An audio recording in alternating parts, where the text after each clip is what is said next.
So here's a big surprise. A senior IRS whistleblower says there's a huge Biden family cover-up for the investigations.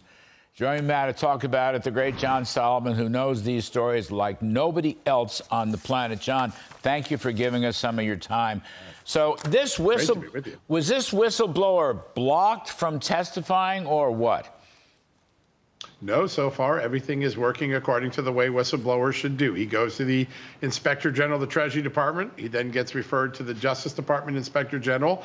They begin a very serious, credible investigation. He turns over documents that corroborate his story. His story is that Biden political appointees in the U.S. Attorney's offices have prevented the career people from bringing tax criminal charges against Hunter Biden, and that those actions undercut or actually contradict the testimony of Merrick Garland, who said there's been no political interference. After the IG gets going and finds that this is credible, he's allowed to go to Congress and provide the information to the House Ways and Means Committee and the Judiciary Committees. That's the process that began yesterday. We expect that he'll get an audience with those committees in the next couple of weeks, convey his evidence, and by mid-May, we'll probably have access to his evidence in the public. And Merrick Garland, said there's no interference under oath, and that's going to be a problem for him down the road, you think?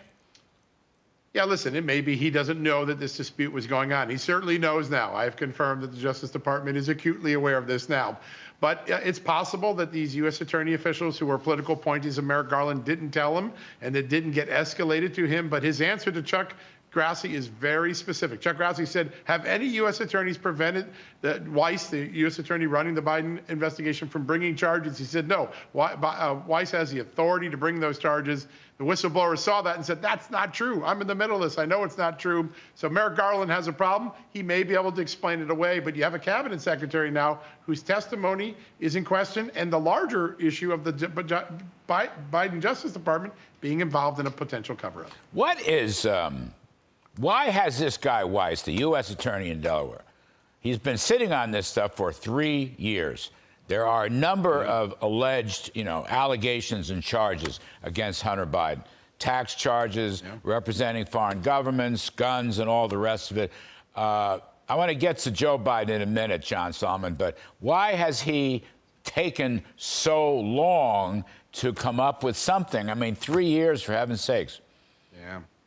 I think they've come up with something a long time ago. I think for most of the last year or two, there has been a battle royale with Weiss himself and the career people trying to get these charges hoisted, and the Justice Department political appointees of Joe Biden keeping that from happening. There was enormous grand jury activity. There's been a lot of negotiation with Hunter Biden's lawyers. I think we just discovered something that's been playing out in secret, which is that not only was Weiss trying to get this, according to this IRS whistleblower, he claims that Weiss told a group of agents, I went to the Justice Department to get upgraded to a special prosecutor to get over this resistance, and I got turned down. We don't know if that's true, but we know that's the agent's testimony. I think Weiss has been fighting very hard to get charges filed, and there's been political obstacles placed in his way. Yeah, so at some point, John, these tax transactions that are under fire, and we'll probably learn a lot more about that when this whistleblower, I guess what's going to be the Ways and Means Committee, is that who was going to testify in front of? The big question to me is Joe Biden's involvement. And these tax transactions could be a monetary trail to Joe Biden. But I don't know as much about this as you do. What do you think about that? Well, there's irrefutable evidence that starting in 2010, that there are emails saying that Joe Biden owed money to Hunter because Hunter was giving him money. And at one point, Joe Biden gives his tax return to Hunter Biden to pay him back for some stuff. So their finances are clearly commingled. There are multiple emails where Hunter Biden and his colleagues are talking about, my dad wants to know about his earning power. He wants to start cashing in on his name. And that's what sets this whole Ukraine, Russia, China business deal into place. And now we know from James Comer, many of the transactions come in from these foreign countries. They get divvied up and they're sent to various members of the Biden family. It looks like it might have been a Biden family enterprise, as James Comer likes to call it.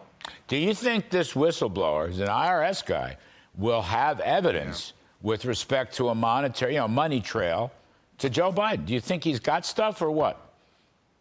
I don't know that. I know he definitely has evidence of what they believe is criminal activity by Hunter Biden. He definitely has evidence of political interference, stopping the career people from doing what they would have done with any other defendant. Those are sure things. At the end of the day, I think the person that's going to tell us whether or not Joe Biden was the beneficiary recipient of this money, it's going to be James Comer. He's following those 170 bank czars, and he's following it like a mob prosecutor. He's doing the old-fashioned way of doing this.